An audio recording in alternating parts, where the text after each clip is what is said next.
Welcome back to Central Valley Talk. I'm Mike Scott, joined now by Robert Howk. He's been with us before. Going to talk about the California Senior Legislature, and also we're going to talk taxes. You thought the deadline was months ago? No, a lot of people did that old extension, and now the October 15th extension deadline is upon us. So how does that affect or impact seniors, Robert? Well, seniors on the California Form 540, when they file, there's a box called Form 427 at the bottom. You can check the box and send in a tax-deductible donation to support the California Senior Legislature. That is the only way we get money, that and donations to what's called Friends of the California Senior Legislature. People donate. The Senior Legislature runs with no state money. We run all volunteer contributions. Since they went to the electronic filing, as the electronic filings have gone up, our donations have gone down. Really? Because people get down, they scroll right past that, sign and their name, and they're done. And they don't stop to check those boxes.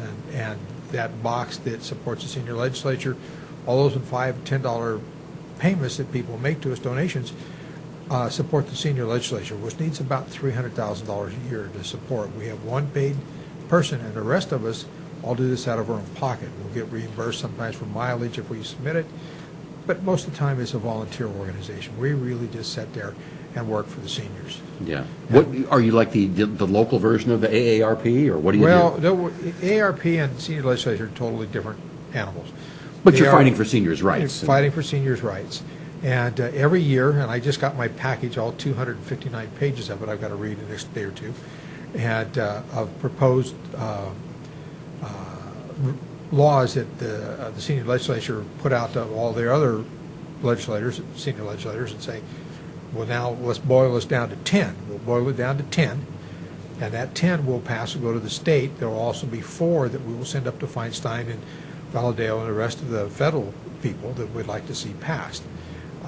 It's a lot slower getting stuff through the federal than it is the state, and the state is not dog and tortoise out there sets a better pace at times than they do at getting things passed. But they do get them passed. And this year we've had a number of them that have passed. The right to die was a California Senior Legislature, huge one. And I understand that there's a lot of controversy with that. It doesn't say you have to do this. It makes it available to people. It's an option for you. It's an option. And having seen people die slowly and very painfully, I don't know if I would do it. I'm not, I haven't been given a diagnosis yet where I got to make that decision. But I can see where it would have been helpful. I've watched members of my family die very slowly and very painfully, my mother included, as the body shuts down, and it's not necessarily a pretty thing.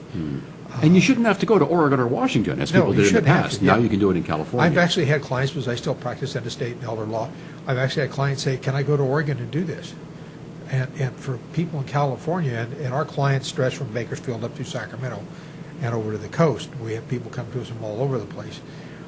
We are kind of a specialized firm. We do a lot of very cutting-edge type of planning. But here, talk about the Senior Legislature and run through briefly, if I can, some of the laws that have been passed. They're either waiting for the governor's signature or they've been signed or waiting to get a code section. One of them is the transfer on death deed. Now, I see a lot of problems with this because I see a lot in our practice, a lot of last-minute undue influence. And just because a person has the capacity to make a decision doesn't mean that their decision is not based on the influence of somebody else. But you could transfer one of their relatives pushing them to sign something. There's a lot of this stuff comes through. Grandma, sign this. Yes, very much so. Or the case, I had a client whose brother had pancreatic cancer, terminal condition almost always, and some woman moved in, became a friend of his, so they married. They were never lived together as man and wife. The same day they got married, there's a new will signed, leaving everything to her. And it wasn't right in my mind. So I've taken a step this year. One of the proposed laws I have is any transfer or change in the estate plan from the normal or transfer on death deed within a year of life or after a date of diagnosis of a terminal condition, that there be a presumption of automatically of undue influence. doesn't mean that there was. It just puts the shoe on the other foot, because the cost of litigating a case like that can be $150,000, $200,000, and the estates a lot of times are not worth that kind of money. But the pain of seeing grandma's estate go to the housekeeper is a pretty heavy pain that a lot of people don't want to have to do.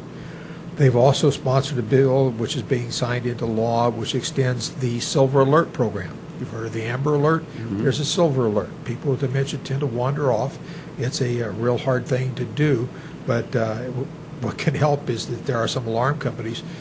We have one at our house where if you open a door, it tells you what door has been opened, so people will know somebody was leaving. There's been a licensing bill passed that will require the residential care facilities to be licensed and to report certain information to people who are They're not licensed now? Not the way they should be. What's called, oftentimes in the industry, called a six-pack or sick-bed home is a residential care facility. There's not a lot of licensing. They don't come under a lot of the other aspects of it. Now, we have a family member who's in one right now, and I won't mention the name because I don't want to be seen advertising for people, but it's quite good. I mean, it's really wonderful. They fix organic food when he brings it in. They take wonderful care of him, much better care than he got in an assisted living facility, and much cheaper. Very beautiful home out in Clovis. Very beautiful home. So that one is one of the ones that's up, that's been passed and waiting to be signed. Medi-Cal, there was a bill put through that there was a lot of studies been done lately with the elderly and how these facilities work. They wanted to coordinate those studies, have a report back to the Department of Health Care Services, so they could follow those studies and implement laws that work off of them. In fact, I just went to a meeting with the Elder Abuse Prevention Roundtable in town on Monday, yesterday as a matter of fact, I guess, and they had a woman coming in talking about what's the new managed care.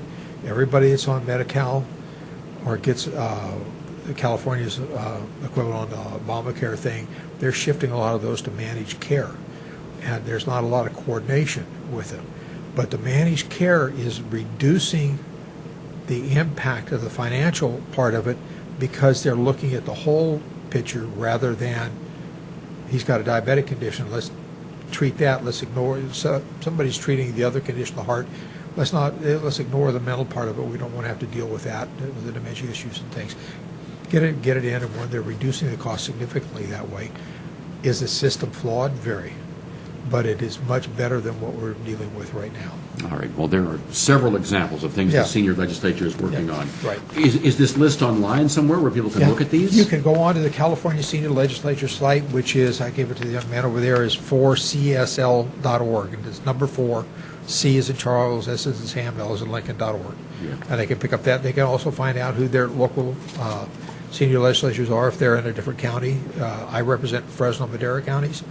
I try to get to the, it's under the area AAA, Fresno Area Agency on Aging.